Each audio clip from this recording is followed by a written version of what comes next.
CARICOM, yeah, which is undergoing, shall we say, euphemistically severe strain. So tonight's conversation seeks to determine whether our collective Caribbean identity remains a vibrant lived reality or if it's becoming a relic of the past, as regional integration mechanisms and ecumenical movements face unprecedented challenges.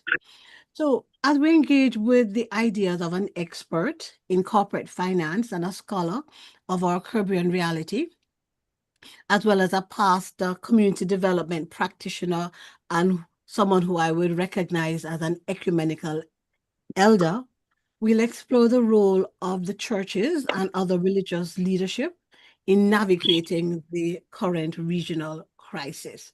So there's an exciting discussion that we can look forward to. And here's how we're going to proceed. As moderator, I'm the guardian of our time. So our presenters will have 20 minutes each. And after that, we're going to open up to questions. Our panelists have a lot to say. There is no question. We have invited two gentlemen with expertise and experience. I'm warning them ahead of time. When I get to the 20-minute mark, I'm going to be kind of hard and fast and say to you guys, I'm playing time cop, just so we have more time open to conversation and deliberation among all that are present on tonight's meeting.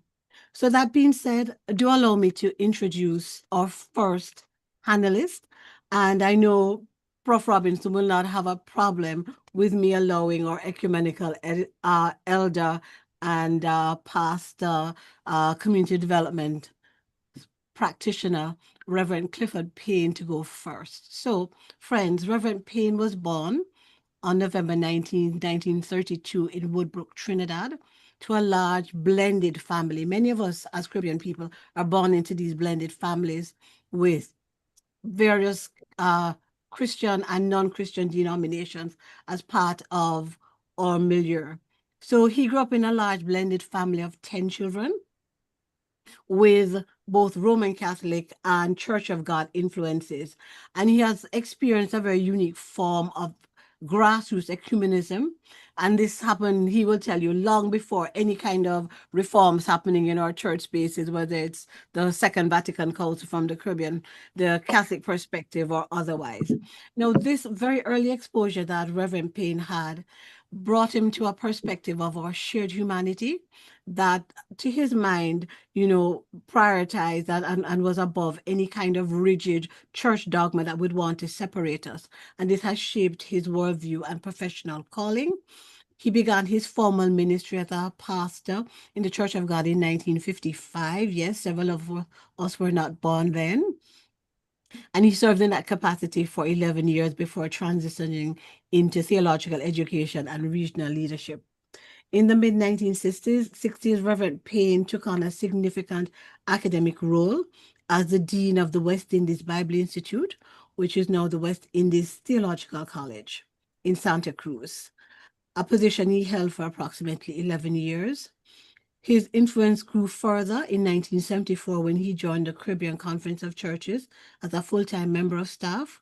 During that decade-long tenure, he was instrumental in creating religious education curricula and overseeing programs throughout the Southern Caribbean.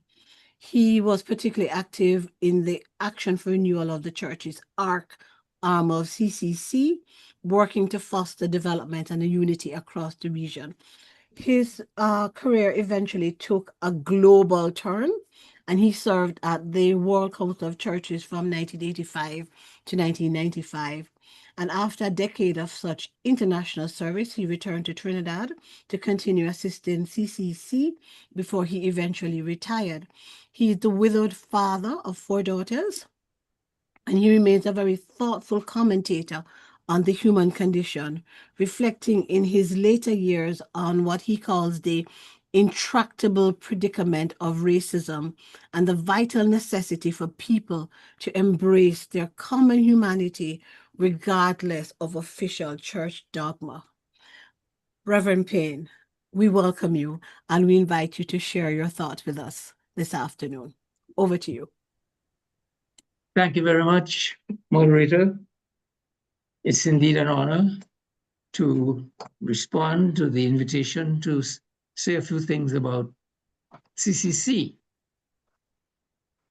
I want to start by pointing out that World War II ended in Europe in April of 1945 and in Japan in August. Most people alive in the world today were not yet born in 45.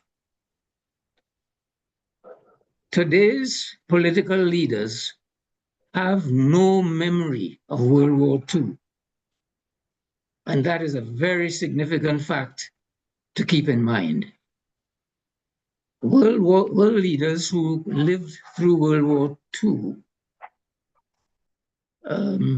like Franklin Roosevelt, Winston Churchill, Charles de Gaulle, others, were determined that the world would never have to face the horrors of another world war.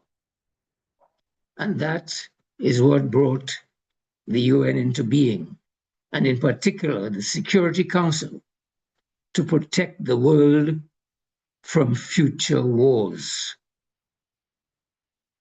Since 45, there have been many wars of many kinds, some very serious, like the Korean War in 1950s. But so far, thank God, we have managed to avoid World War III. Just a few weeks ago, we were reminded by pictures from 4 astronauts hurtling through space how fragile the little blue and white ball we call Earth appears as it spins along in the sea of total blackness. The experience reminded us again that our primary calling, our first order of business, is the care of our one world, spaceship Earth, and all its passengers, not just some. The handful of tyrants, as Pope Leo called them, who ravage the world today, have no memory of World War II. Can they be trusted to guide us safely into a future in which we will not only merely survive, but thrive? Or do they believe if they can strike the first blow, they will win the war? But what does winning a nuclear war mean? Does this question ever keep Donald Trump and Benjamin Netanyahu awake at night?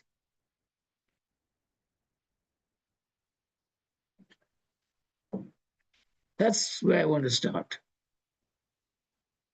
But I want to say a few things about the CCC. In the 1950s, there was an organization called the Caribbean Committee on Joint Christian Action, led by David Mitchell, a Methodist pastor, who pioneered in an ecumenical curriculum for most of the churches of the Protestant world at the time. But in addition to David Mitchell, there was Robert Cuthbert, a Moravian, also from Jamaica, Roy Hall, a Presbyterian from Trinidad. And what was significant about these men is that they all attended at some point the Union Theological Seminary in New York. And that had a profound impact on their lives. I should add that some of us came along later and also attended Union Theological Seminary in New York, and gained some insights into what it meant to be ecumenical. You can put your paper here if you want, so that you can see it. But a very far more important thing that happened in Caribbean was the coming of Vatican II in 1962-65. And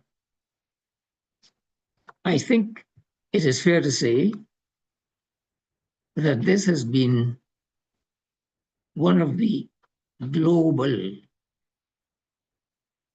changing events that happened in our world. We no longer recognize the world as it existed before Vatican II, because it meant that the Roman Catholics were able to join separated brethren, as they call them, in forming a significant movement around the world. Those were some of the factors that led to the formation of the Caribbean Conference of Churches in the 1970s. 1971, a significant conference on development took place in Trinidad, and really shook the theological world. Certainly in the Caribbean it did. And the churches that joined in that momentous event went on to form the Caribbean Conference of Churches in 1973. The Roman Catholic Church within the Caribbean, the Antilles Episcopal Conference, joined. And among the leaders of the CCC in those early days was our own young Trinidad Archbishop Anthony Pantin, but there were others across the Caribbean. Samuel Carter of Jamaica became a president, one of the first presidents of the CCC. And so the CCC was established. By 1973,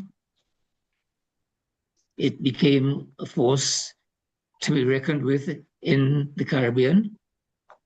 It published a newspaper called Caribbean Contact that challenged the churches to become involved in the life experiences of this region, not merely to be heavenly gazing to the point that we were of no use, no earthly good. And the CCC did indeed make a tremendous impact upon the region.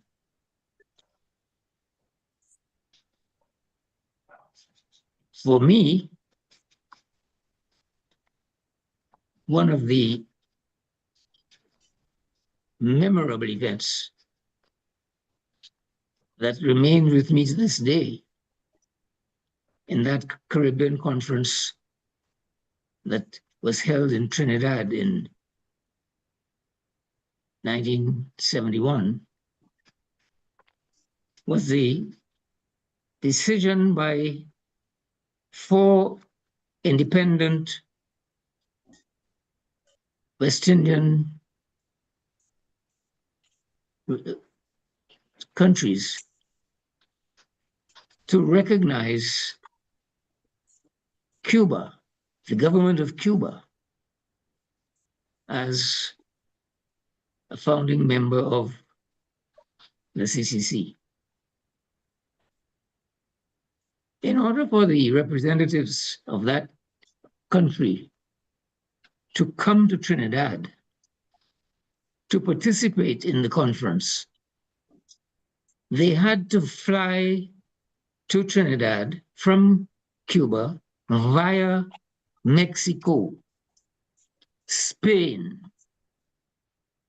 and Venezuela, because the United States had placed an embargo on all activities of the Cuban Revolution, which meant that the Cuban participants in the conference arrived in Trinidad when it was halfway over.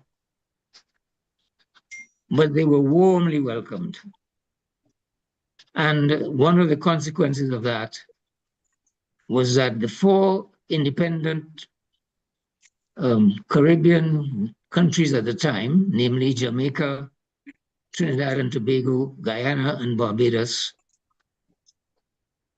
decided that they would recognize the government of Cuba, and they proceeded to do so in spite of the pressure imposed upon them by the United States. We're talking about an event that happened in 1971. Today, we are faced with the disheartening reality that the Caribbean that has had this long association with our Cuban brothers and sisters are forced to withdraw from any kind of association with Cuba. And what is worse, we have this obscene situation in which the world's most powerful country seems to have decided that they will starve Cuba to death. This is totally unacceptable. And I hope that we will find the fortitude to stand by our brothers and sisters who have also contributed significantly to the health care of many in the Caribbean, and not abandon them in their hour of need.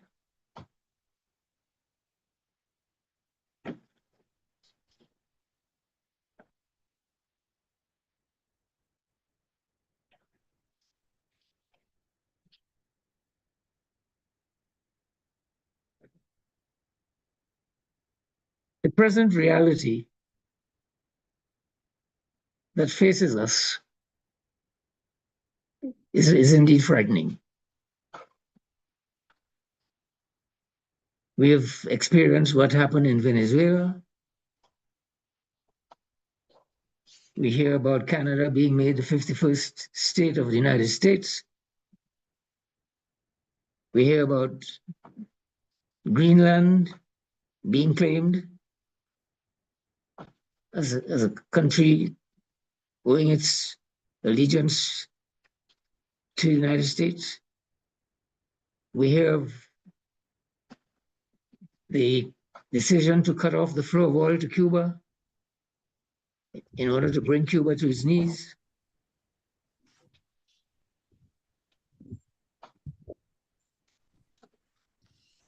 And we see what's going on in the Middle East.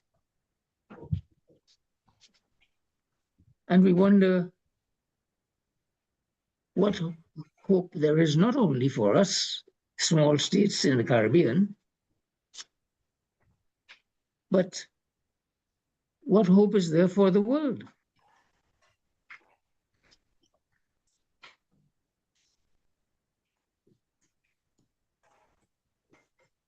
We see the rejection of the rules-based international order, the UN. We see a doctrine of might making right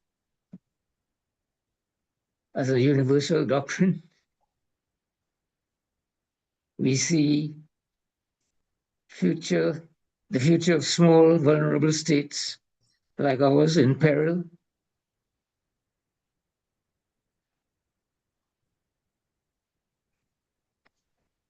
And we see our Caribbean brothers and sisters tearing themselves apart over the issue of Caribbean unity. Reverend Payne, I'm going to ask you to give us a quick wrap up. Yes. Well, I am very sorrowful as I speak to you, and not very optimistic about the prospects, not only for the future of the CCC, but the future of our vulnerable Caribbean nations. I hope I can find some encouragement if I listen to the contributions of the other contributors to this debate.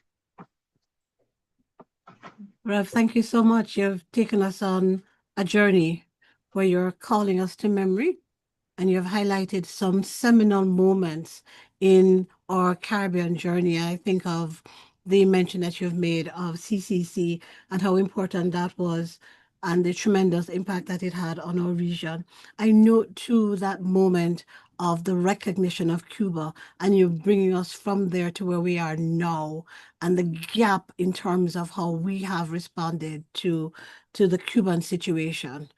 I hear your words of sorrow, and I would want to believe that our conversation tonight, Rev, would take you in a direction that is much more optimistic about the future of our region more generally, and certainly the future of our global family. But we'll engage a little bit more on that as we take the conversation forward. I'm recognizing and welcoming those that have joined us from spaces outside of the Caribbean. I note persons who have joined us from Canada, and of course, our friends from the UK.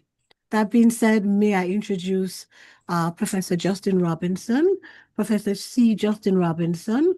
He serves as Pro-Vice Chancellor and Campus Principal for the University of the West Indies Five Islands campus, and that's our newest campus as part of the UWI family.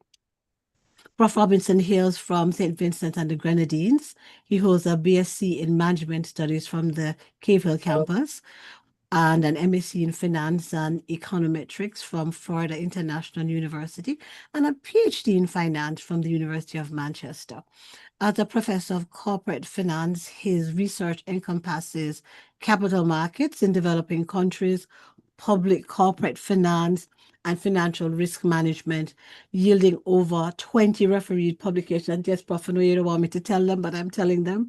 And he has more than 25 years of university leadership experience, including having served as Dean of Social Sciences, Exec Director of the Sagicor Cave Hill School of Business and Management, and of course, Pro-Vice Chancellor of Undergraduate Studies for Undergraduate Studies, where he was my immediate report.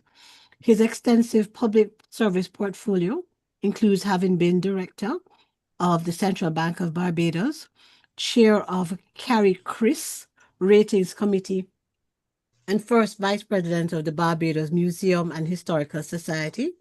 He has been appointed the third principal of the Five Islands campus as of August 1, 2023, and he was inducted in January 2024. Now, these days, PVC Robinson has been shaping the conversation on this current moment that we are so seized with, this moment which I consider to be a moment of peril and promise for us, both at national and regional, certainly at a global level. And he's calling us to some serious thought as to where things are, and he has some ideas and some solutions.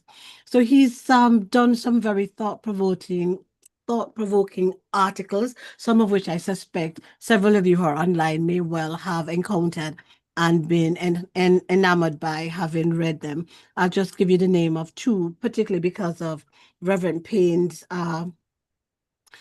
reflection on Cuba. There is one that Prof did call A Modern Day Siege, Cuba, the Caribbean, and the Architecture of Coercion, a very powerful piece. And then, of course, Prof, the other one, A Seasoning of Reasoning. So some really good and thought-provoking articles. And I think Prof will build on that as he now speaks to us from his perspective as to the moment and Caribbean identity. Prof, over to you.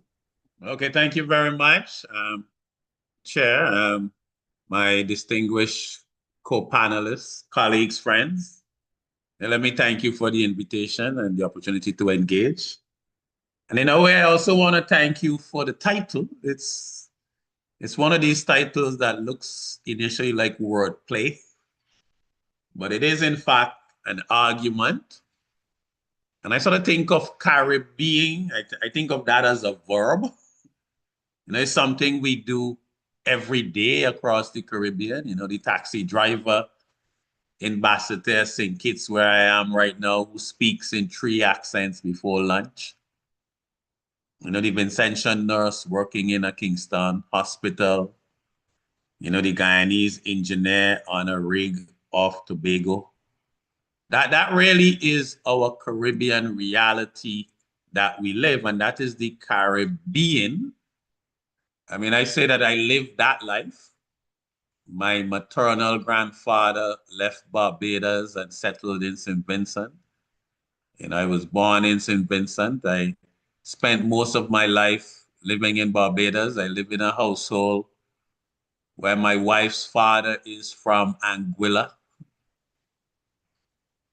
I'm currently based in Antigua. So this is really the Caribbean where we live this interregional life. Now, Carib-been, which really is that sort of past participle thing, something that happened to us and is finished happening. It's like a museum category. So I think the question is really 2 questions stacked on top of each other. I think the surface question is a polite one. Is there still hope for regional identity today? I think the question under the question is a little sharper. Is Caribbean identity something we are still building or something we are quietly burying while we debate whether the funeral was well attended? And I guess my answer is that Caribbean regional identity is not dying of natural causes. That's my view. I think it's being tested, as it has always been tested, by external pressures that we did not choose, but also internal hesitations that we have chosen. And I think the hope for it depends entirely on whether we treat Caribbean identity as something automatic that we inherit or something that we practice every day. And I sort of want to maybe speak quickly to 4 things, Firstly, why is this question being asked in 2026? Secondly, are there internal reasons why regional identity is thinner than it should be? And thirdly, maybe some counter evidence, where Caribbean identity is in fact alive, where it's winning. And maybe wrap up by what is the concrete work that we need to do to ensure that we don't have Carib-been, but we have Carib-being. And I don't think there's any secret why this question is being asked. And I think, as the first speaker said, we are meeting at an inflection point that certainly people like myself, the independence generation, recognize. The international architecture that made Caribbean independence and its viability is being dismantled in real time. We are now, it's really not being reformed. I think it's really being dismantled, and we are moving into an era of might is right, and clearly small states really struggle in that environment. In a sense, we have the return of great power rivalry to our waters in a way we've never seen it before. You know, in the build-up to the Venezuela episode, you know, that was the largest military deployment in the Western Hemisphere. I think we sort of losing count on this strikes on vessels in Caribbean waters. Again, we have that modern day siege of Cuba. And also, in a sense, we have a generation of Caribbean people who were raised in the post-Cold War pause and embedded in many ways in American culture. They are now learning the grammar of a world that they didn't choose. And we certainly see our CARICOM leadership to some really being divided, very uncertain as how to operate in this great power crisis. Yeah. I also want to mention something that I talk about a lot or think about, what I call the triple C crisis that is really destroying the Caribbean. You know, I talk about the crime crisis. You know, we have this, the homicide rates in the Caribbean are just really horrific. You know, we think of Barbados as a nice, quiet place, and Barbados is reeling today. I mean, today is what, the 21st of April. Barbados is already at 23 homicides, you know. 3 young men were shot to death in an incident last night. You know, we have that crime crisis, the chronic non-communicable disease crisis. You know, we are the diabetes, hypertension capitals of the world, and the climate crisis. So there is this great power rivalry that we are caught in and seeing how to navigate. And then there is really that triple C crisis. And finally, I would say the erosion of that rules-based world order that we were taught to trust. And in a way, that rules-based order shielded us, however imperfectly. But now that has been shown as just a convenience for the powerful, which has been suspended the moment it became inconvenient. So in a sense, we are asking, is there still hope for regional identity today? What is clear is that today is not yesterday. The comfortable cushions and context within which the regional identity or movement was built are gone.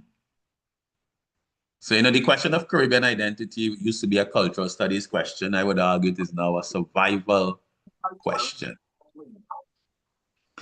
Okay, so why is regional identity maybe thinner than it should be?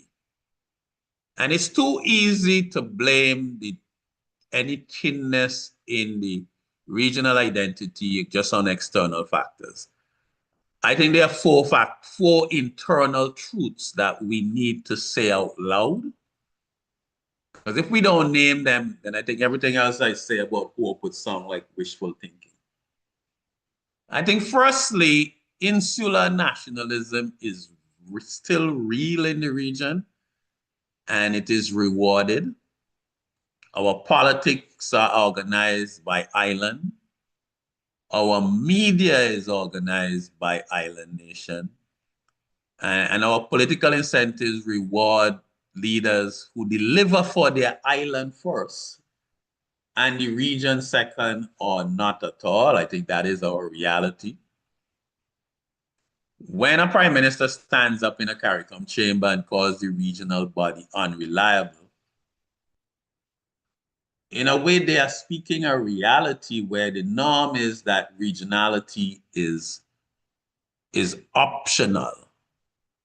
And I think as a result of that, the CARICOM single market and economy, CARICOM is more powerful on paper than in practice. And again, I think the reason for that is that insular nationalism is real and it is still rewarded.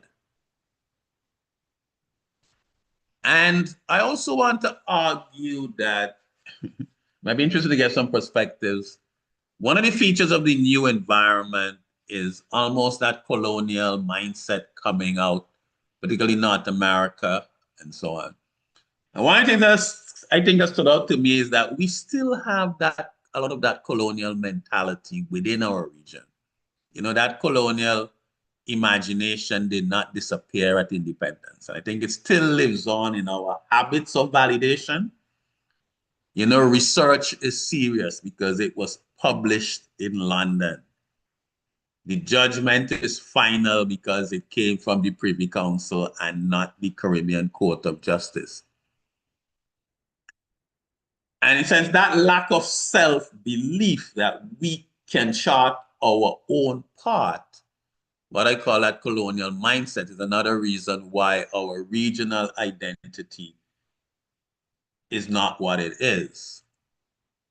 And I think any honest answer to the panel's question has to begin with, yes, regional identity is weaker than it should be, and we are the part of the reason why, because of our own lack of self-belief, that colonial mentality, that waiting for someone to come and save us, that dependency, and so on. Foreign is better, to put it more colloquially. And insular nationalism is very real and well rewarded. Now, I suppose I wouldn't be an academic if we didn't sort of try to steel man it. You know, what's the counter argument? And where is Carib-being still stubbornly alive? So despite that, you know, the Carib-being is still stubbornly alive. And I think that is for several reasons. I think culture has already won the identity argument. You know, reggae, dancehall, soca, Afrobeats, Trinidad, the various carnivals, literature, etc. This is a very similar cultural milieu. So despite that that nationalism, the Caribbean is definitely, I would argue, a very similar cultural space. We listen to the same music, we read the same literature, we interact in very similar ways, and so on. So I think culture has already won that argument. And it exists not just for those who live in the region, but that diaspora. I also would want to argue that Caribbean civils, so while the governments have that nationalism and the people, there's a high degree of integration in Caribbean civil society. And I think people have built this quite strongly. And, you know, again, the Caribbean, the host for this event is a very good example of that. We have University of the West Indies, the various WhatsApp groups across the region, the sporting interaction, and so on. So Caribbean civil society, I would argue, is very integrated, the various regional professional bodies, and so on. And I think importantly, and in some ways, what might be, I think, my sort of my central argument, the OECS shows that deeper integration is quite possible. You know, that Caribbean, you have 8 islands, a single currency, a single central bank, a single Supreme Court, you know, freedom of movement. I mean, I lived in Barbados. I was at Cave campus for most of my career.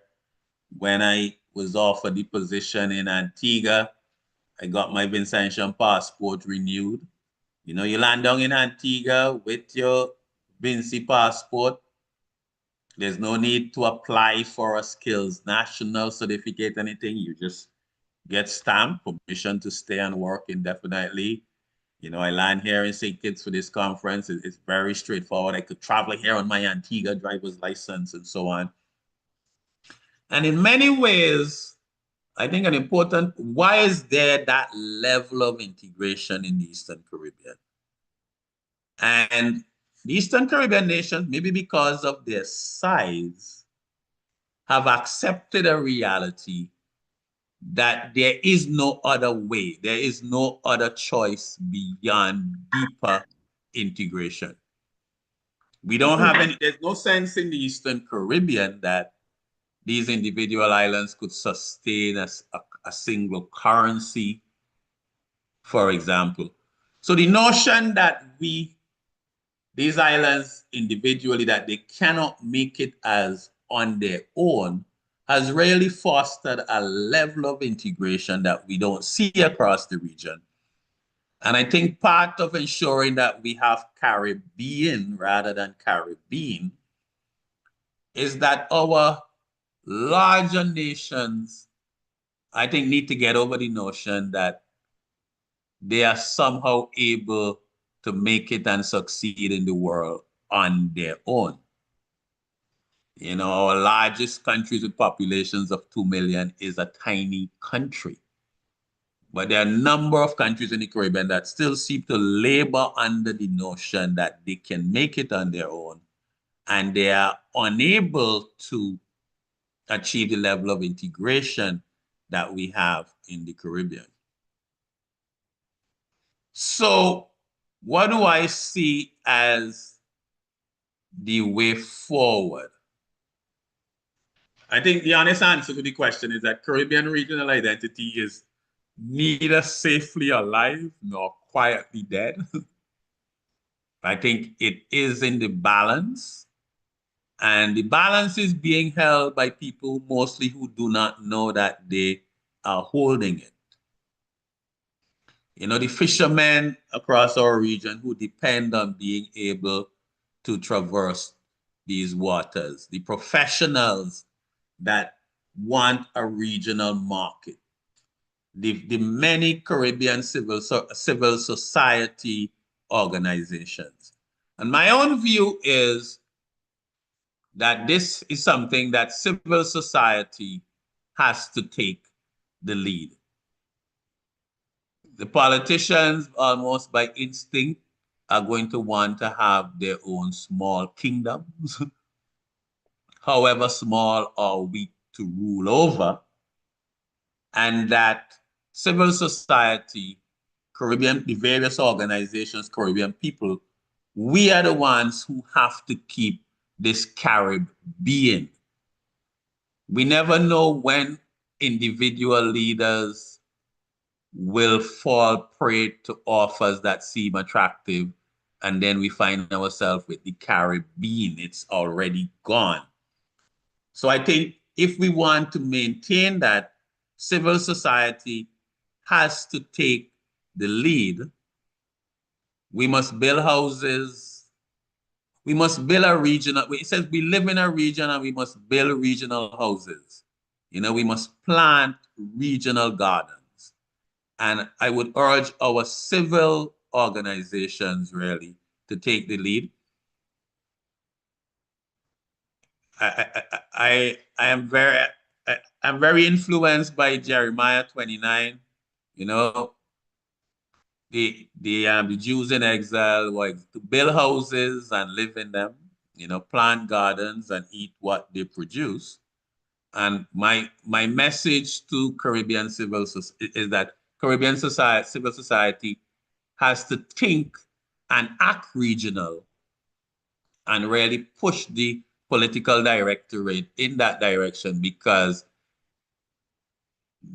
they have an incentive, I would argue, to really pursue that virulent nationalism, which gives them a kingdom to rule over, however small. Thank you. So those are my comments, Chair, and hopefully we can take part in the discussion. BBC, Professor Justin Robinson, thank you very much. Not only did you hit the nail on the head in terms of time, but you certainly gave us some rich food for thought and just lots of direction that we can take. I hope that Reverend Payne heard something of your presentation that would have given him a bit of hope. I like the ending with Jeremiah 29 for us Caribbean people, like particularly CTCT. I heard it coming and I was saying, yes, Prophet had hit a really, really important note for us there, particularly with us building in the spaces that we are and taking ownership for what we had. I also heard too, Prof, with your notion that our identity is not dead yet, and we're somewhere hanging in the balance. It struck a chord for me, knowing that we're coming out of the whole of Passion Week and Christ being in the tomb, and we Right. look towards his resurrection. And so I'm also seeing and hearing that imagery from the hope that you have presented to us. And I listened to and heard the note that you mentioned about dependence and how we continue to have that as part of our identity. We still have that as part of the colonial mentality that is shaping us and how we're going there. And I'm throwing out a line to Reverend Dr. Cartwright Davis, who is online with us, because I immediately heard echoes of his work, the Emancipation Still Coming, where he spoke to us about Caribbean sinfulness and what were some of the dimensions of Caribbean sin. And he did at that time, Prof, point out to us about dependence as being one of the areas where we as Caribbean people had particular and peculiar failings. So I'd love to hear from Rev if he had any thoughts and would like to engage with you and converse with you on that level. And I'm trying to remember exactly where this came from. Even in error, our destinies are linked. And I recall writing a piece on it, and it's in a festschrift somewhere for my PhD supervisor. But I also thought I heard you saying that as well too, that there's a way that we have to give regard to the fact that this is just our reality, and we have to make the best of that reality. And even if we're not all walking in the same direction in the way that we should, we have to make the best of it. Otherwise, we're going to either succeed together or perish together. And those were some of the points that I picked up, and many, many more. I'm not going to continue to take my moderator's privilege, but I suspect that Reverend Payne may want to briefly engage with you, and then we'll open up to the larger community who have joined us here online.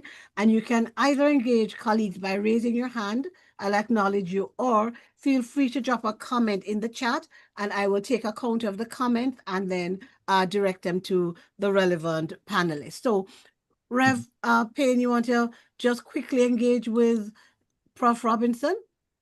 Well, I thank the professor for his optimistic and hopeful view. I want to point out that I am much older than he is.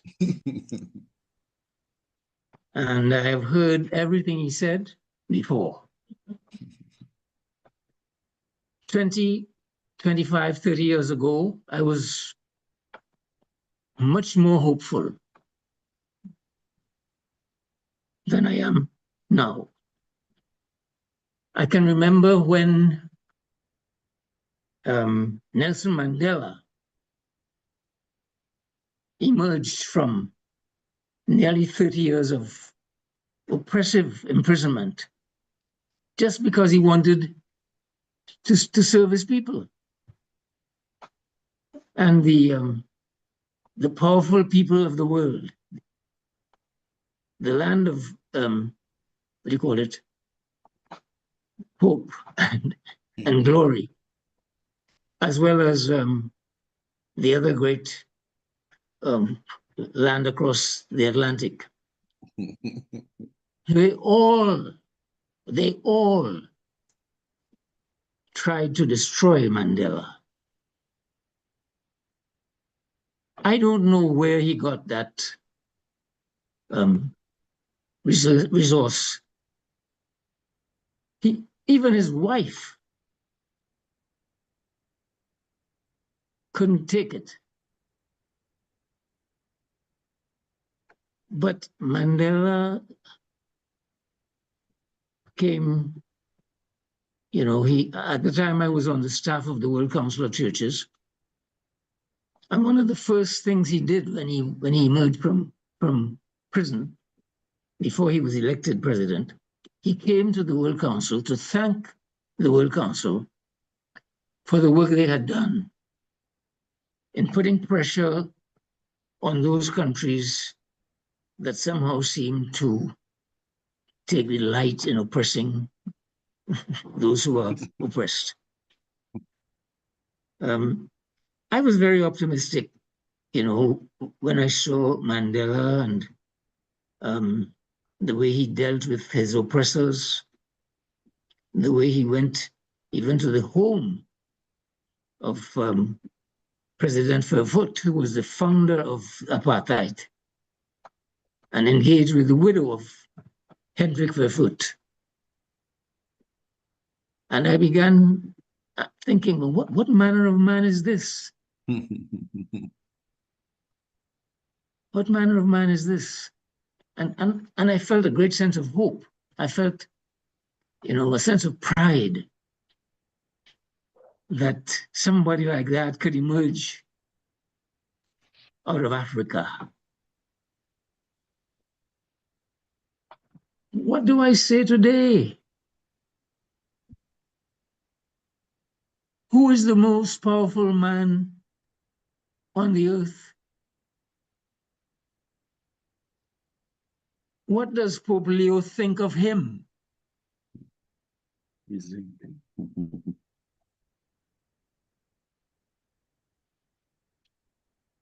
We heard you. I'm going to ask Prof. Robinson if he wants to say anything further to see if he could lift your spirits and give you even an opportunity for developing some optimism before we throw out to our I mean, and colleagues.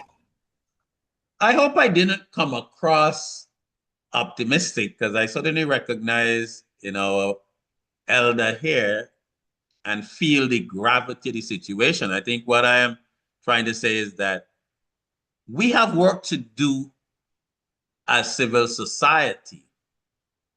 I think one of the differences, I think we have capacities across our civil society that we may not have had years before, and that we cannot wait on the political leadership.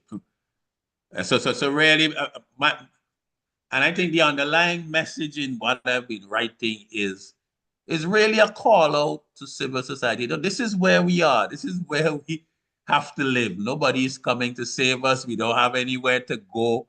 The migration gaps are closing. So we have to build houses and plant things where we are.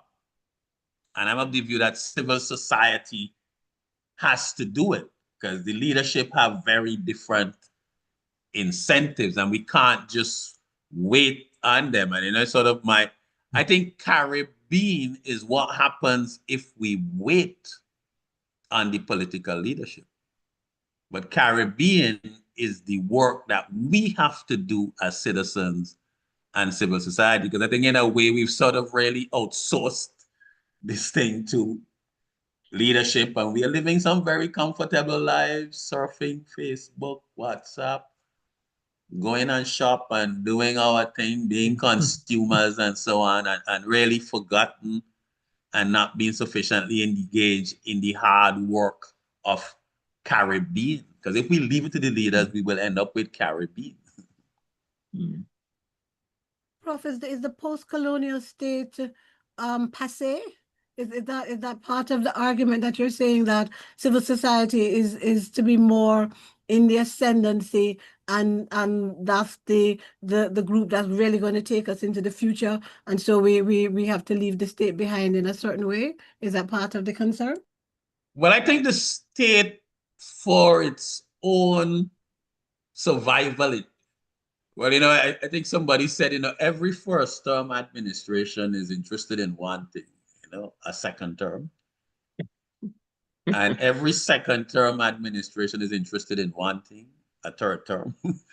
And every third-term administration is interested in one thing, a fourth term.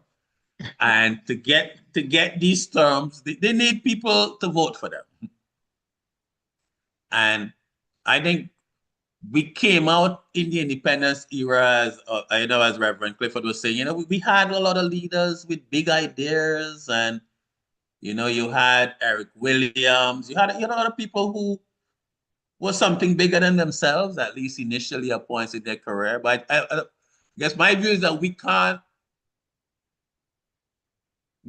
wait to have transformational leaders in political office. We can't build a civilization that requires the presence of that transformational leader. Because, almost by statistical evidence, you're going to get some ordinary leaders. You're going to get some crappy ones. You're going to get good ones.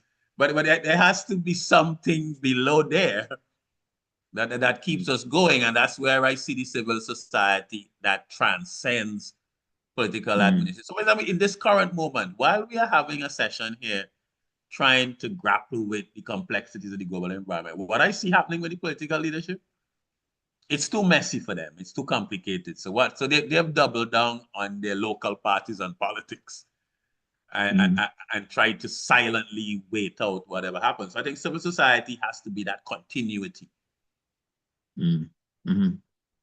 Well, I in a way, I'm grateful to hear someone with a positive view. I mean, I am not only a father, I'm a grandfather and a great-grandfather. And my biggest burden is what can I say to my grandchildren and my great-grandchildren that can give them some sense of hope? I don't want to lie to them,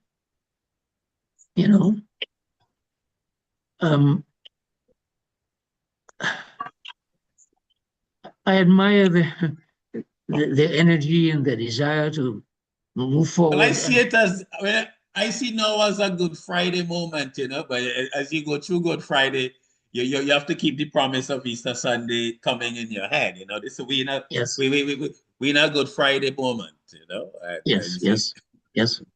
Yeah, well, I guess that is what it means to have children or grandchildren, because when you reach my age, you've seen so much and you've been disappointed so often that it's hard for you to believe that there's a positive possibility, and yet the children are coming, the youngsters are coming. They're looking. In their very presence, though, Rev, there is hope. Yes. Their presence and looking down to the generations, to me that is hopeful. And if we could get them to have that sense of responsibility and that sense of commitment to building and rebuilding what we have so that our identity endures, then I see hope in you. In your presence and work that you have done. If you haven't done that work, we wouldn't be here to have this conversation. So I want to tell you that I'm grateful to you and that your work provides for us some hope for the future. His very presence on the panel and engaging to me is hope, that our elder statesmen haven't given up, haven't chosen to sit home and have a hot cup of tea and put his foot up. He's actually giving up an evening to deal with some. So again, that gives me hope. No, I'm anxious to say that I try not to convey this view to my grands. I mean, when I'm with them, it's all about positivity and, giving them courage, encouraging them to look forward and so on. But it's when I'm with adults. that you feel you can have that more. Yes. This is how I'm really feeling. Because I respect and give due regard to that. I'm seeing a comment being made by Monsignor Martin Sergiu in the chat. Martin, could you come on screen and open up your mic and just share with us what you're thinking? Yes. Good evening, everybody. And thank you, Hey, Monsignor. presenters, for your very insightful presentations taken from slightly different perspectives.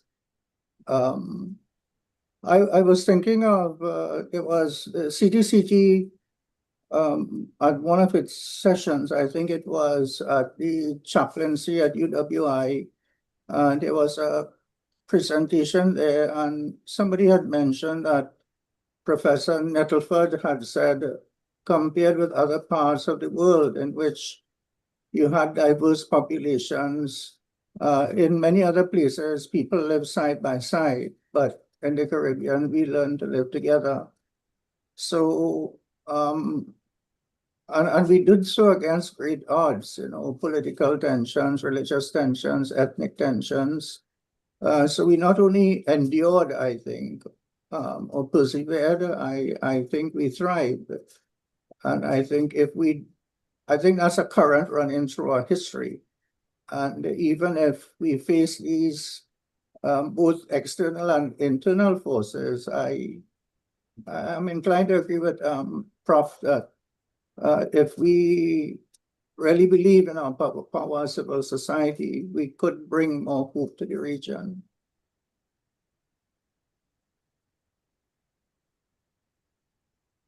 Thank you very much, Monsignor. I'm thinking about Carnival and Jamaica Carnival that we had recently, and I'm fond of saying that we kind of thief Carnival from Trinidad. We're boring and think that doesn't belong to us, but over the years, it has become integrated in Jamaican society in a certain way.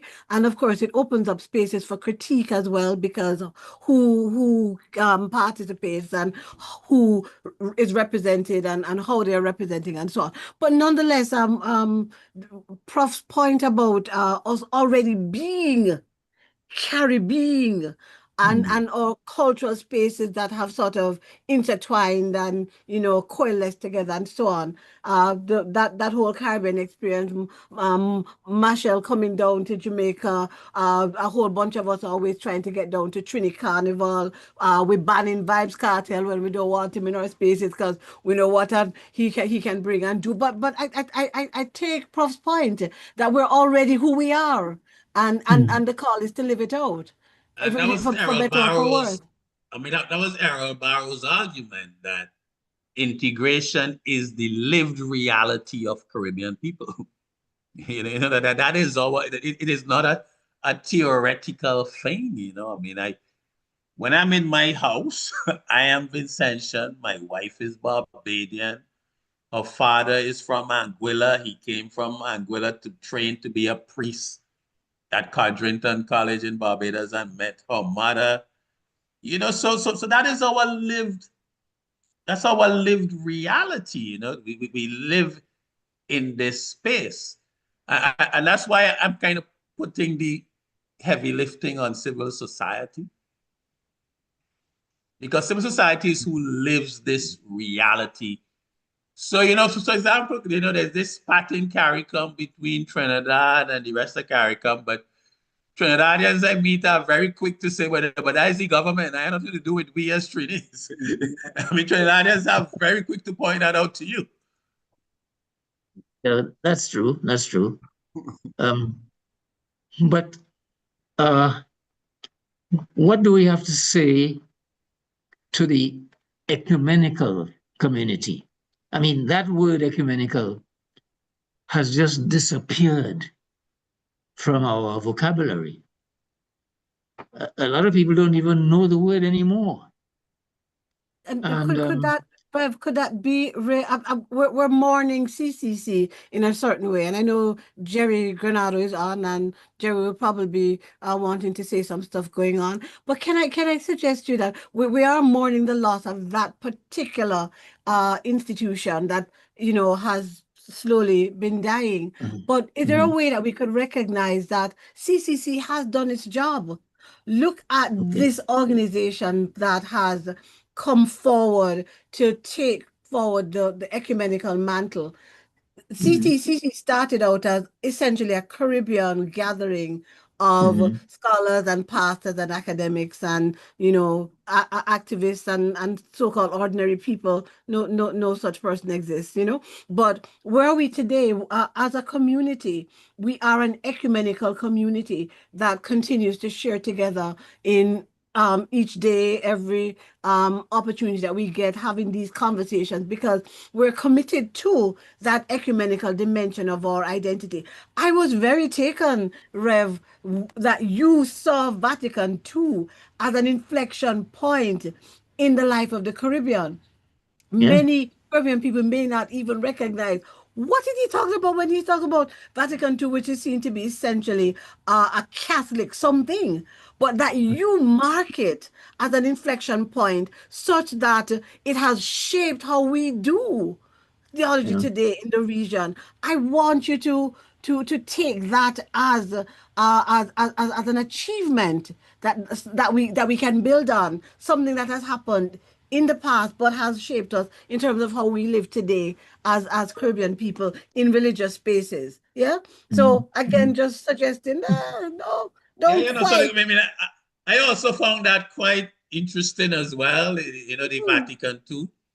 And it goes to what I see as one of the important pieces of the story about where we are as a region. Because what really got me writing on this particular topic was a very intelligent and engaged student at the campus just couldn't wrap her head around why the US was massing on the shores of Venezuela. She was like, but what has Venezuela ever done to the US? Mm-hmm. And then it kind of struck me that for this generation, they don't have that sense of great power rivalry, the Cold War thing that I grew up in. And I understand that great powers do this. And I guess the broader point, do we teach history well enough across our region that people have a sense of who they are, from whence we came, what are the issues? Why has CARICOM taken the stances it has taken? It's very tempting to say, okay, the US is the big boss, they're in our corner. Why don't we just do what they want and get the benefits? But the CARICOM has always taken a sort of moral position Yes. on a lot of issues, but which I think is also very strategic in that as small nations, we don't have anything to offer to anybody per se. We don't have that influence. So our safest position is that moral high ground. We take that moral position. But has that really ever been communicated systematically across our societies, and that this is what we stand for? Why? And Yeah, but my Prof, answer to that is morals no. can't eat. Prof, morals cannot be eaten. Let's be pragmatic about it. Why are we're going to celebrate that and it's not going to put food in our mouths and money in our pockets? But Caribbean people have responded to the moment in a way that suggests to me that there's still a lot of pride. People don't really appreciate their sovereignty being treated as something you could just dismiss. So even though, so let's take the Cuban health as you mentioned there. Even though governments have taken a stand on that, Caribbean civil society is really not pleased. And people are very, very angry about this on the ground. And even where I'm in Antigua, even though there's been threats, people have seen their travel rights and visa things, that hasn't really affected their view of the Cubans. I have challenges with my vision. I go, when I go, all the healthcare providers who I go to for my healthcare in Antigua are Cubans. And people have lived that experience, and they aren't marching in the streets, but they haven't accepted this stance from their governments. They really can't understand how we can abandon Cuba like this at this particular point in time. So even though people are hungry and they want food, They still have their sense of pride and their commonality across the region. That hasn't gone away. In some ways, I think people are crying out for leadership Yeah, as you to know, More leadership. how to challenge, immoral leadership of different types, and yeah, Right. politicians are in a different space. And I think our civil society leaders have to fill that gap. Otherwise, because people are crying out for leadership. Mm-hmm. well, Thank you. you Alison have had no, a hand up. Alison had a hand up. And I'm seeing some other comments in the chat. So just give me one okay, second. yeah, Tied into the ecumenical conversation we we're having before, Patrick Gomes says he's thanking us as organizers, and he's asking why has the vibrancy and dynamism of the ecumenical movement in the 70s and 80s declined into being almost dead and irrelevant, given the 4 Cs, Prof, that you spoke of. And I don't know if you have any thoughts that you want to share in that regard, in light of the 4 Cs. Any thoughts on your part about Caribbean ecumenism? And then we can always hop over to Reverend Payne. And I see 2 other comments, and I hear that Alison has her hand up. So I'll go to her in just a sec.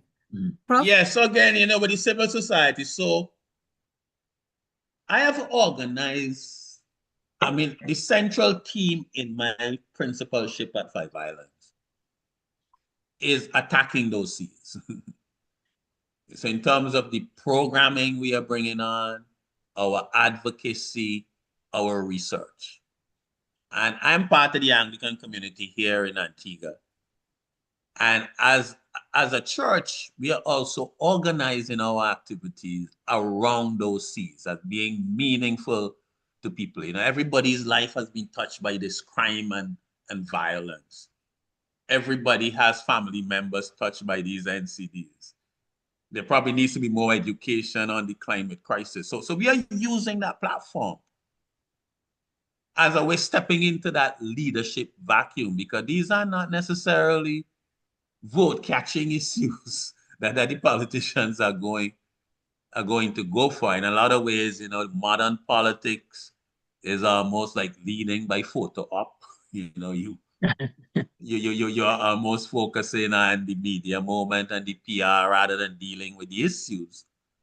And that's why I think the civil society has to provide that leadership, going more at the root and branch and dealing with the causes and providing that forum. And I think we have to find out, I don't have any good ideas, but how do we multiply that up across the civil society? Absolutely. Rev, you want to make a comment, then I'll invite Alison and Adana. I've seen your point and I'm looking forward to you sharing it and getting some response. Rev, you have a no, comment? no, go ahead. It escaped me what I was going to say. You're all right. We can always come back to it. Alison. Hi, everybody. Good night. So there was Hi. a lot I wanted to say, but just to say this briefly, when we are talking about ecumenicalism, one of the things that I think we need to be honest about and address is the fact that churches themselves, right, have real economic interests. So that idea of and we can talk about the differences between kind of like the traditional churches that we know of, or that many of us grew up with, and then the recolonization of the Caribbean space by many of these North American evangelical churches. So how has that impacted our inability, I think, to do that ecumenical work? Because we in our individual church spaces have these needs about, if you're in one of those establishment churches, how do you maintain your properties? How do you do the schools that you may sponsor? All those kinds of things. If you are one of these newer, more recent arrivals, how do you get people into your doors, right? And for many of us, the easiest way to do that is to say don't trust the other, don't work with the other, right? To put those barriers back up. So I think that's something that we just have to kind of confront as a reality of, tribalism, for the want of a better word, and acknowledge that is something that it's not just in the political space, it is in the church space as well. No, Alison, that's a really, really important and powerful point that you're making, because our region doesn't exist in isolation. And just as we have the so-called political currents, we're also having the religious currents as well that are entering into the space with the kind of resources that, for example, or traditional denominations don't have, and find themselves challenged with the resources that come. And with the resources come particular kinds of ideologies in gender spaces and in the economy and all of that. So you are right, we have to face that as part of what's challenging what is a deeply rooted, one could argue, ecumenical tradition and so on. So yes, absolutely. Wonder what Rev thinks and Prof about that particular issue.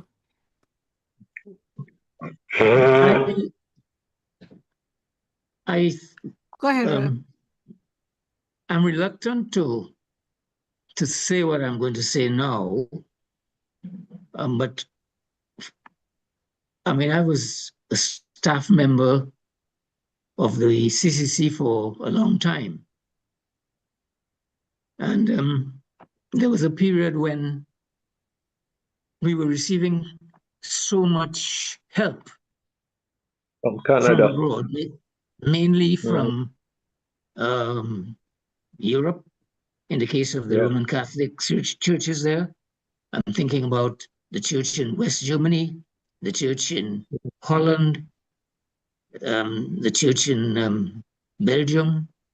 I mean, those were very heavy supporters. And then across in Europe, pardon me, in America, you had the United Methodist Church and the Episcopal Church. I think they were the two main churches. What I'm trying to say is that you got a lot of support. And I, at one point, began to feel that ecumenism became popular because of the loaves and fishes, if you understand what I'm trying to say. You could get benefits for your church if you joined the ecumenical movement. It didn't really come from any deep sense of conviction about what we're about and where we're headed and why we should be involved. But I mean, you could get material help for your church. Don't ask me to contribute materially. I am looking for what I can get.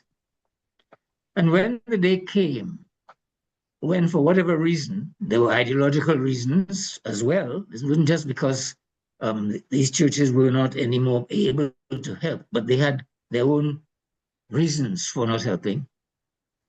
And they were saying, you people in the Caribbean by now ought to be able to carry some responsibility, I mean, economic responsibility for the ecumenical movement.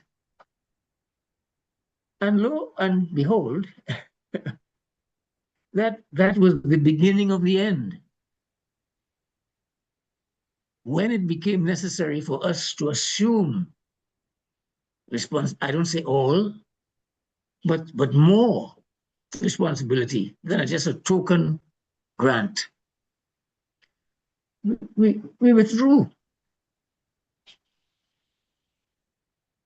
It gives me no joy to say this, but this is part of the reality that we are dealing with. Thank you for and it led me to wonder, how committed are we to ecumenism? Mm-hmm. Or is it just a fad? Isn't it And as long absolutely as complex? it's, Yeah, huh? yeah, Huh? yeah. Absolutely complex. I mean, Where are true commitments? Could we argue that although we might have been tempted by loaves and fishes, we followed the temptation and partially found the way? we did. Um, um, when the resources were no longer forthcoming, we just lost interest. Mm-hmm. By and large, I'm not trying to paint everybody with the same brush, but I'm making the point that whatever little commitment we could have made, we didn't, because we felt that, well, I don't know whether we should say we were spoiled, you know, by the generosity of those who at one stage in the game were, granting largesse, but now they were withdrawing and thinking, well, maybe it's time for them to carry their own burden, but we were not, Mm-hmm. and Mm-hmm. that is a sad commentary if it turns out to be true. It's just my hunch, Mm-hmm. Mm-hmm. because I Thanks, Ed. am a committed ecumenist. I'm committed to it. And I Absolutely. like to tell people I've been an ecumenist from the day I was born. I was born into an ecumenical arrangement. And I was born before Vatican II, and part of my family was Roman Catholic. I mean, staunch Roman Catholic. But they had a sense of being committed more to the community of people that they lived among than to the instructions coming from the church that you shouldn't associate with these people because they do not belong to us. My family resisted that. And this was before Vatican II. We were not waiting on Vatican II to teach us about ecumenism. We lived it in my street and in my family. Absolutely. We lived it. We live. And we'll continue to live it. And I know Adana has some deep points she wants to make, but I did see Prof moving as if you wanted to give a quick response before I move on to Adana. Prof, you're okay? Let's take Adana, because the Reverend made the point I was going to make, so we can. All right, I take that. Adana, you want to come on camera? No.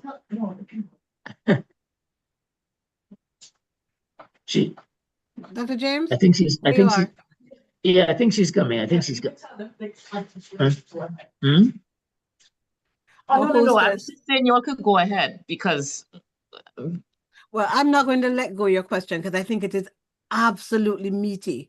Adana shared in the chat, friends, that as a Christians, I sometimes get discomforted by our tendency to skate past too easily the death, the despair, the sense of hopelessness that is felt. This angst I hear with Reverend Payne is echoed by by our young who have clocked out. They aren't part of this conversation at all.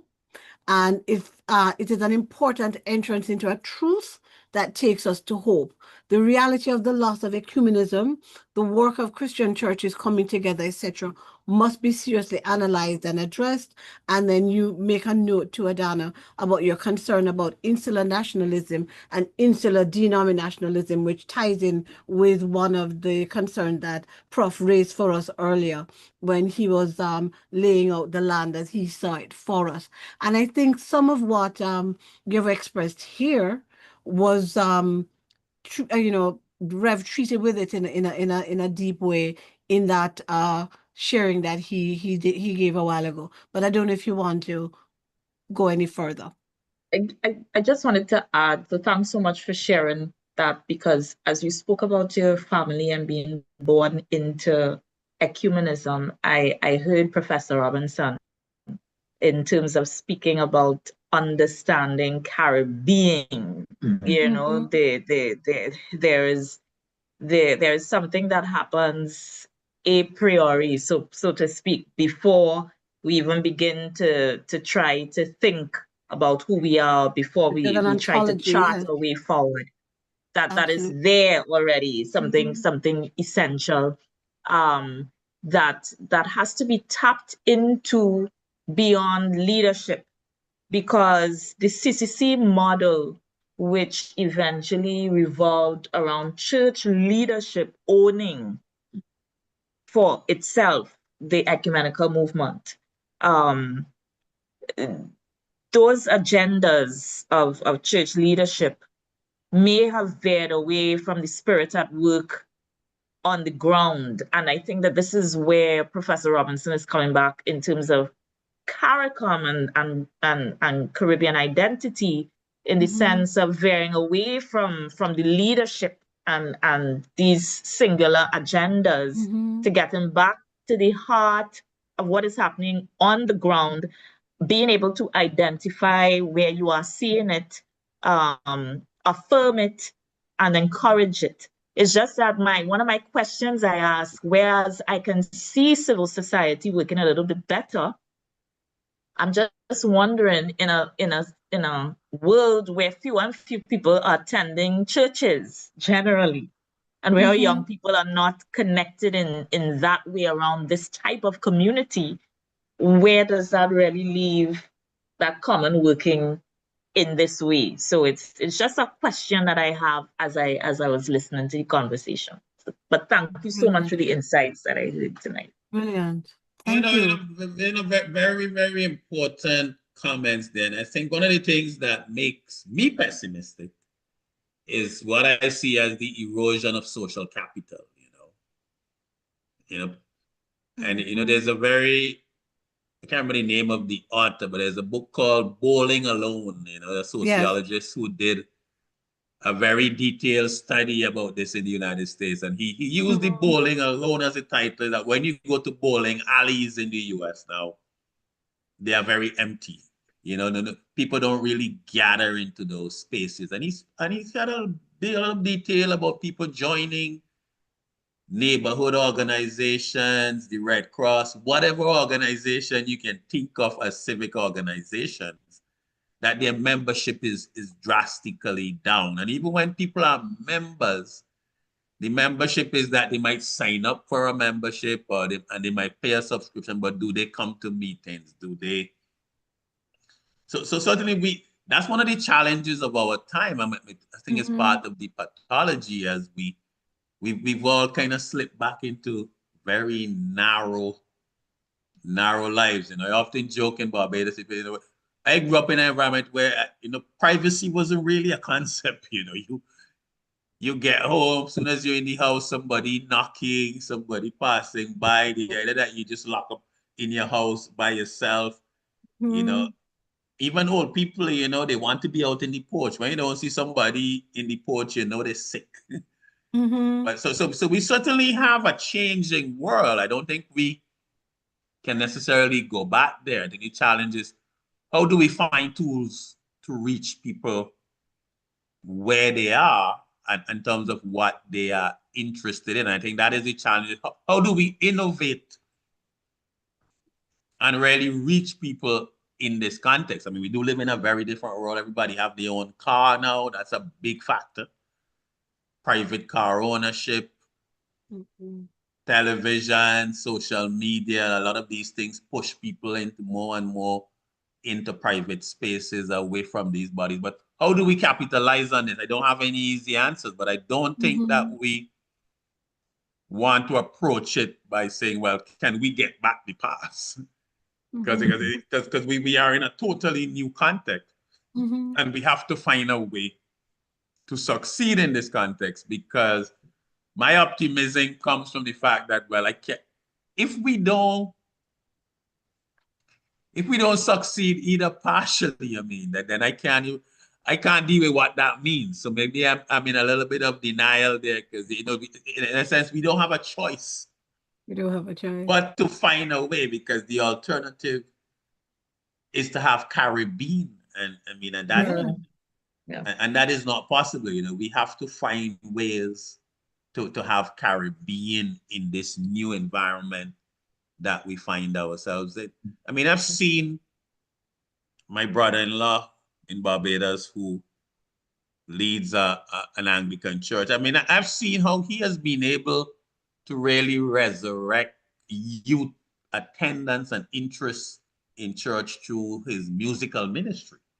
Mm-hmm. And he has gone out, beaten the pavement, raised funds to get the instruments and so on. And has a lot of young people. I mean, I look at denominations like the Seventh-day Adventists and I want to figure out how do they get it done. They certainly seem to have their young people very engaged. What do we have to learn from institutions like that? Because I think we have to focus on the art of the possible, because the alternative is just too hard. Well, we are living the alternative, Yeah, I mean, I think what Adana wrote about is that alternative that is part of, I mean, the complete lack of regard for human life. When you look, I mean, we talk about crime and the homicides, but underneath it, I mean, why is it so easy to kill somebody? Where did that respect for life go? So I think we are living with the inaction and that negative side. So I think we have to innovate and find a way.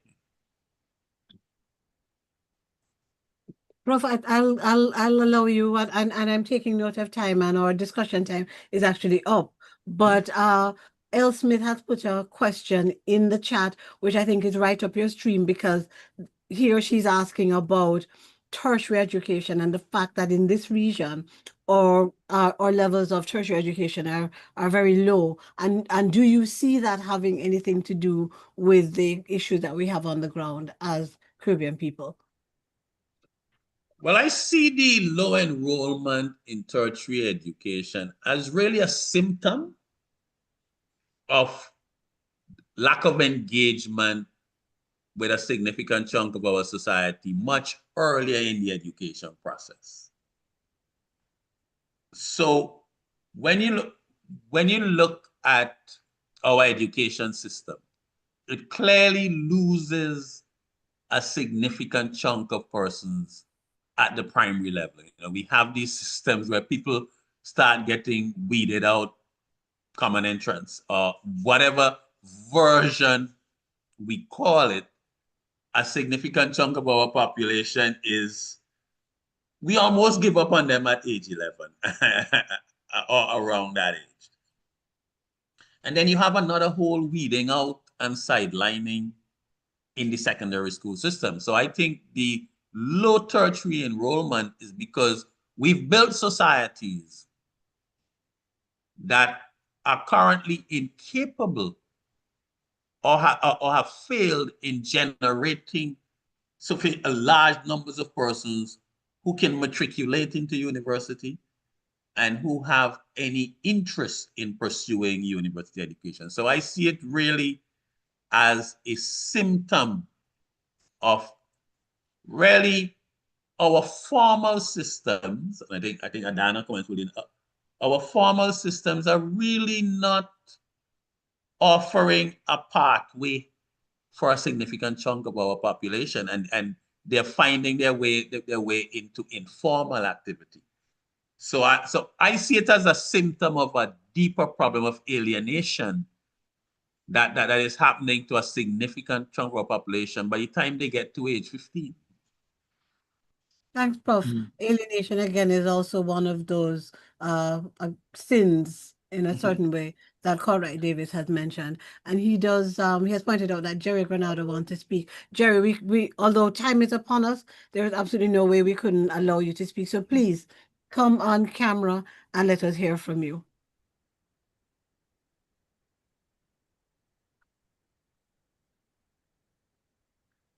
Jerry? Yes, here am I. Wonderful. When you invited me to, there you go. Yeah, Good. We're seeing and hearing. right. When you invited me to come on camera, I thought you're changing to a horror movie, but Not at all. Not at all. So here we are. Of course, I haven't said anything yet Certainly not because I have nothing to say, right? But maybe I have too much to say, and therefore I have resisted intervening at any point. I have to say that I share a lot of Clifford's perspective. And if I may make some quick observations on things that were said, and maybe things that we can build on in the time, not the time this evening, but in months ahead or years ahead. I think, and Clifford can tell me if I'm right.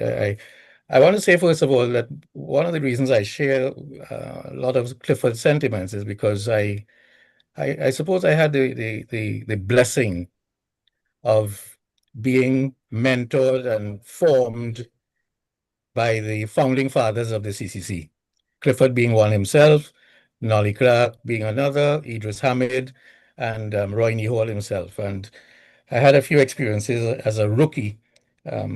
My stint as General Secretary came in more recent times, but I started with the CCC as a rookie, just graduated as a from theology, and maybe 25, 26 years old.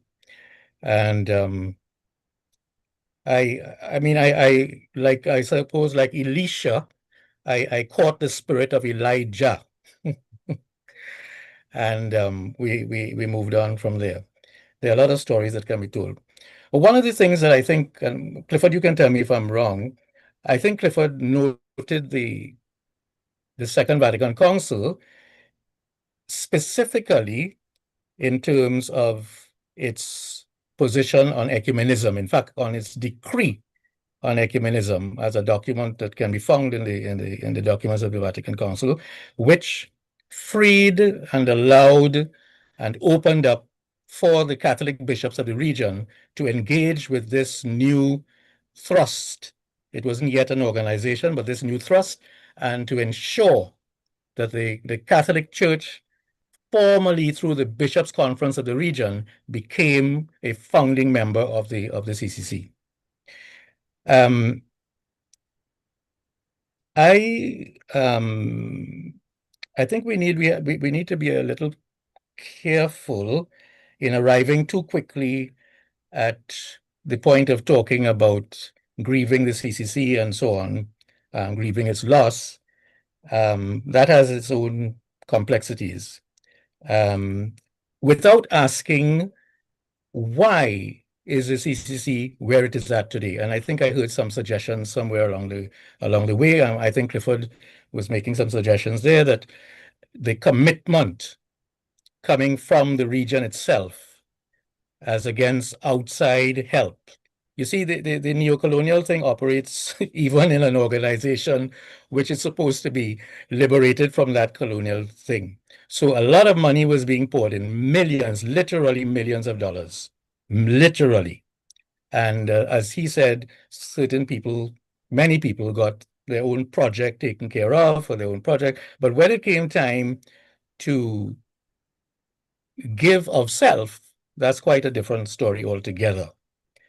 I was very taken aback that one church leader during COVID writing me an email and asking me, is the CCC alive or on ventilator? Or is the CCC dead or on ventilator still?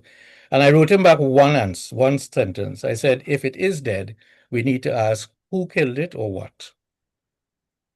And you see, that's where I'm coming from a serious point of view. And we need to analyze this thing carefully without jumping too prematurely to this issue of mourning the loss, because mourning the loss of CCC also means that in the architecture, if I can refer to it that way, the architecture of the international ecumenical movement, we are losing out as a region, because there are 6 regional ecumenical organizations, the CCC being one, and that's the international architecture, so to speak. So as long as we were comfortable with other people's money and servicing us, that was okay. But from the moment, and actually, I was reviewing some of the founding documents, especially called to be in more recent times, because I was doing some lecturing at the seminary with ecumenism and the regional thing. And it was clear from the call to be that the churches never were willing to, in a sense, as they say, put their money where their mouth was. That was never a commitment, because they opted, there were two options, either that we do it, and you see, this is a concept that we have to think about. Have we claimed our space? I am not sure that that has happened. Have we claimed, and when we talk about we, that's another issue altogether, because there are many we's in the Caribbean. And we also need to, in a sense, guard against certain kinds of, I call them romantic ideas. This whole thing about Carnival bringing everybody together and so on. In Trinidad right now, Carnival has become a class issue with mega bands, with serious, how do they call them, fees to pay and so on. And even at one stage wanted to be insulated from the other bands in a particular place and so on. So it's not as easy as that. And I think we need to really have a clear understanding of what we mean by our identity and us. You know, the thing that Martin raised about the statement of Nettleford, Rex Nettleford, about people in different parts of the world living side by side, but we live together. Again, we have to be careful about that, because as one former Associate General Secretary of the World Council of Churches came to Trinidad and gave a lecture once, we had sponsored that. And he was from Sri Lanka. Clifford, you may remember his name. His name is evading me right now. And he was sharing his experience in Sri Lanka with what happened there with the ethnic groups who looked very much like each other to start with physically. And he struck a word of caution with us. This was at UWI in St. Augustine. And he said, you need to be very vigilant and careful. He said, because there I was living side by side with my neighbors for several years. And suddenly one morning I woke up and I had to run with my family with my house on fire behind me. So we need to know who these we's are, and the different we's that exist, and the different tensions and the conflicts. And I think that's one of the elephants in the room that we in the Southern Caribbean with our plural society don't want to really address frontally. And that is to our detriment. And with, you know, we can't cover that up with a Caribbean banner. And that needs to be frankly dealt with and analyzed. However, I wouldn't go any further into those issues, but just to say that when Clifford was talking, I remembered Orlando Patterson's Children of Sisyphus. Sisyphus pushing this big stone up and down, and it's falling down again, and you're pushing it back up and it's falling down again. And Orlando Patterson was very serious in reflecting what the Caribbean reality is. But that's at a very profound level too, because it's a colonial, neocolonial, colonial, neocolonial dynamic existing in the mind and so on. And I know for a fact there are some people who would rejoice if tomorrow morning we became the 51st state of America, because we would have all, as they see it, the benefits and so on. So let's be careful about the we, right? And I think to a lot of civil society organizations, as I know them over the many years, they're also tainted by the same insularity and drive for some of them anyhow. I want to just end by saying that our issue is a very serious one, as both panelists started off saying. But I want to throw our minds to something specific that happened in recent weeks. And this was a speech that was given by the Secretary of State, Marco Rubio of the United States, to European leaders. And he was very explicit and clear. There was no innuendo. He spoke about the importance of recolonizing. and he spoke about the importance of reclaiming and protecting Western civilization, and went on to say and qualify it as the greatest civilization of all times, with absolutely little or no regard to the great cultures of the East and so on, one of which is embroiled in a battle right now, and so on. So we are, and he was advising that this is the project that needs to be done now. Okay? And then in another way, and I don't know exactly how he is trying to relate it, but he did say that America is a Catholic country and it needs to reclaim its Catholicism, and so on and so on. So I just want to say our struggle is at a very fundamental level with a lot of we's and a lot of different mentalities to deal with in terms of our way forward. Okay. Yeah. Thank you. Very marvelous. Thank you so much. We always can take the caution and the reminder about the glossing over and the romanticism. I take the point too about the we, that we recognize that even among ourselves internally there are these different fractures. I don't Of think course. our panelists glossed those over in a particular way. They were just working with time and the pressures thereof. We appreciate too the honest sharing around the CCC and the question of the why, and tying back to Reverend Payne's notion of the loaves and fishes, and that we never saw beyond the loaves and fishes. We just we're looking at our own sort of selfish desires and having those taken care of, and perhaps therefore not having as deep a commitment to ecumenism as we ought to have had. And we know you're not someone that wants to be given recognition, accolades, but we have to recognize your presence and recognize the work that you've done.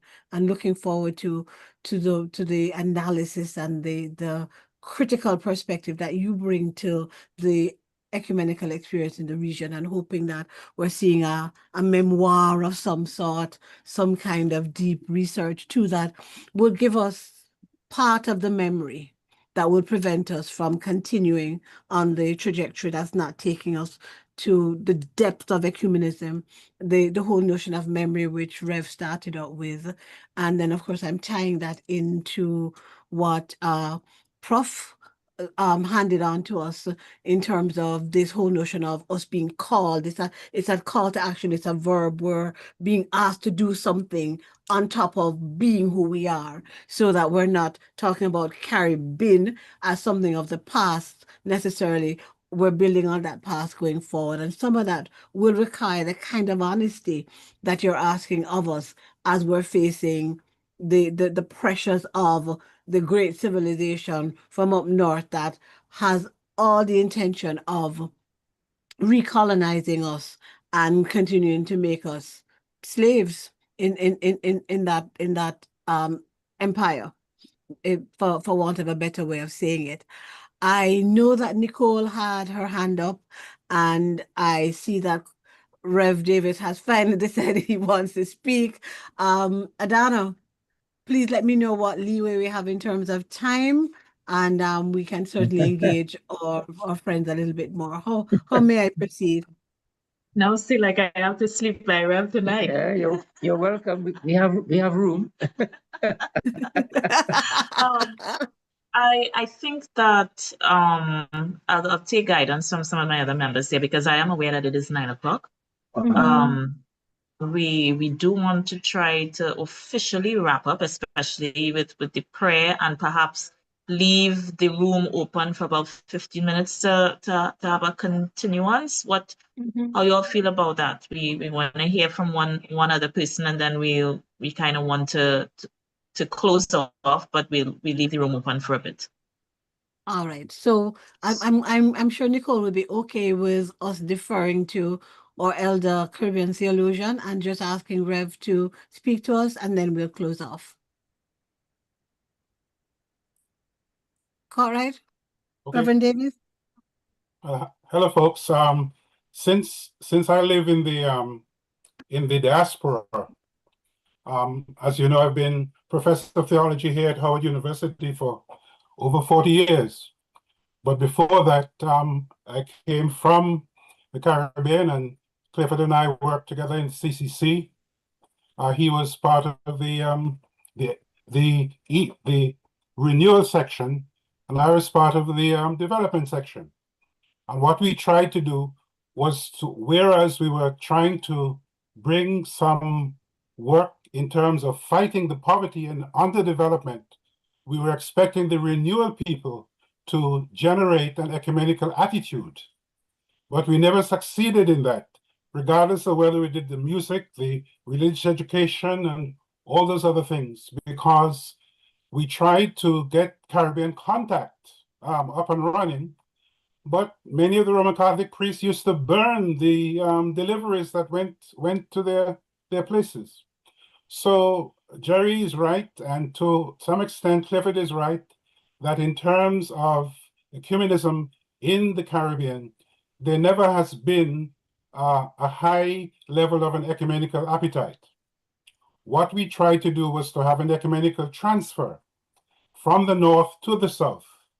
But of course, when you try to transfer from one place to another, you've got to appropriate, you've got to contextualize, you have to make sure that you apply the local and most appropriate things.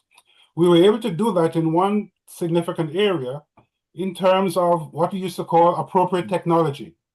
And so it was the CCC that started the sun, using the value of the sun to warm the water, and it spread like wildfire throughout the Caribbean. I wanted to say well, first of all, Clifford, it's good to see you. I haven't seen you in years, I heard about you in years, but it's good to see you. Still going strong. Jerry, good to see you too. Professor Robinson, I'm so proud to hear that you are a dyed-in-the-wool Anglican and working well. And as an Anglican priest myself of 60 years, it's good to know. And I'm also from Antigua, and so very well. I'll have to find out who are your connections from Anguilla. But what I wanted to say to you is that famous quote that you have about Jeremiah. Remember that Jeremiah was speaking to the exiles, not to the people in Jerusalem. And so if you're going to use that term, make sure that you also find something that Jeremiah said to the people in Jerusalem themselves, right? Because it was a key issue about planting and settling down and so on. But it was settling down in Babylon rather than settling down in Jerusalem. Three other things I want to say. When I wrote over 35 years ago about the situation in the Caribbean as I saw it, I listed 4 elements. There was persistent poverty, there was cultural alienation, there was ideological and political dependence, and there was also a surge of imitation. Imitation that you had people from the Caribbean, a famous president of the Caribbean Development Bank from Trinidad, whose name I'm forgetting, who used to accuse us of having Madison Avenue tastes, but we were not able to fulfill them. And then, of course, you had Errol Barrow, who had said that we had champagne tastes with Morby pockets, that we wanted to see what was happening elsewhere, but not having it here. So we have now reached the stage where we're trying to do 3 things. Number 1, we're trying to move from being a plantation society. Willie Demas, We're trying to move from being a plantation society to being a society. But the question is, what kind of society are we trying to develop? The concept of civil society is a word that is used in middle class and academic circles, but it still has not touched the grassroots people. So when we speak of civil society, we still have to wrestle with the fact that there is so much incivility that is running right across our Caribbean region. The violence, the lack of activity that would help to build the area, and of course the internecine way in which politicians try to outdo one another, especially in terms of their local politics. My final point I want to say is that I was intrigued by the Caribbean and the Carib-being. And what I want to suggest, Sister Anna, that in between the Carib-being and the Caribbean, we can have some other B's as well. Because we have to have a sense of Caribbean believing. What do Caribbean people believe about themselves and about their future? We have to have Caribbean becoming. It's not just who we were, but also who we are becoming. And that begins in the home, it carries on in the church, it carries on in the institutions, as well as in the industrial ways in which we use our technologies, we use our commercial activities, so that we generate a sense of Caribbean becoming. A third way, of course, is the sense of belonging. And I'm pleased to hear Professor Robinson speak about the fact that he's able to move from one island to another and to feel a sense of real belonging. And by the way, Professor Robinson, I welcome your articles. I love them, and I share them with other people as well. Keep that writing going. It's very, very refreshing, and so on. But this sense of belonging is there because it has to generate some kind of new awareness of who we are. Because don't forget, the meta-narrative from the Caribbean still has two distinct images. On the one hand, when the Federation was beginning, somebody said 1 from 10 leaves north. On the other hand, there was somebody in the north that showed a picture of a pig, and there were all these little piglets trying to suck from that big pig. And they said, "Is this what you want?"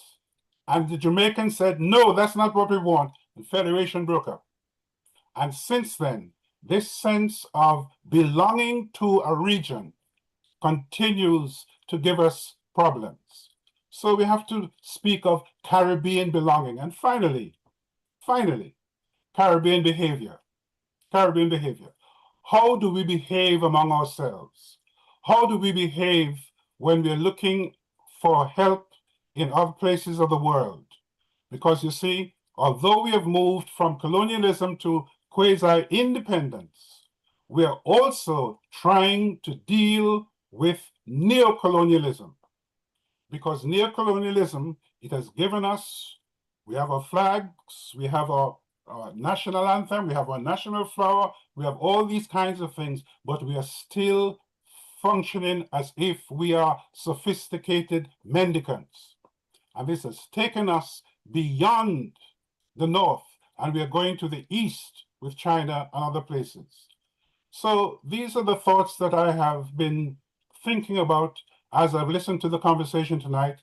And I want to thank you, Anna, and CCT for making it possible for us to engage in this kind of discussion. I rest my case. Case well rested.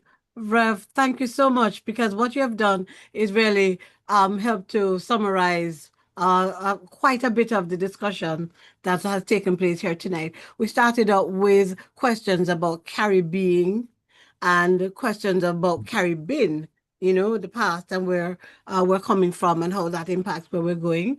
And you're asking us as religious people in some sense, but non-religious people as well, what is it that we believe in? So Carib-believing, then tied into the being is the becoming. So who do we want to be and where are we going? And then Carib-belonging, which I think also has questions to answer about the diaspora and so on being part of the conversation. And then how about Carib-behaving? Because we recognize that our very being is being undermined by how we act and behave in our Caribbean and non-Caribbean spaces. I would love to give my two panelists a final word, but I am aware of time. I can only say many, many, many thanks to both Reverend Payne and to Professor Robinson for both taking on this real challenge of leading us in the whole thinking through and discussing of our Caribbean identity. And we recognize the challenge of the loaves and the fishes, but we're not deterred even as we're sorrowful and grasping after hope. But we do recognize that in spite of incivility and political kingdom building and so on, that we are ontologically Caribbean, and we have to live that out. And that's the verb that we're leaving with tonight. So I thank you, gentlemen, both for such engaging presentations. I ask that our community here together just appropriately thank Rev and Prof for the time and just the wonderful food for thought, knowing that we're taking this forward. And what I'm seeing and hearing clearly is that there has to be a part two of this conversation. And that being said, I turn over to Adana and the colleagues. Thank you so much. So I'm gonna, this is Allison. I'm going to just try and bring us all together in that spirit of ecumenicalism. I wanted to share with the folks on this call that the Caribbean Sociological Association is going to have their conference, and there's a call for papers. We can always send you this if you put your email in the chat. We can send you this. We have several members of the leadership of the Caribbean Sociological Association in this chat right now on this meeting. And it was really cool to hear all these quotations, which were from Caribbean sociologists being discussed earlier. And finally, just to remind our theologians, our wannabe theologians, our peripheral theologians, that we are planning for our conference, which will also take place in Guyana, but in 2027. And once again, you will get the detailed call for papers once you put your address in that chat. And we're coming back to this theme of history and the Caribbean and how we understand ourselves and how we can use history to help us understand our theological journeys. So that's all I have to say. And now I'm going to turn it over to Reverend Ingrid Rubin Ryan.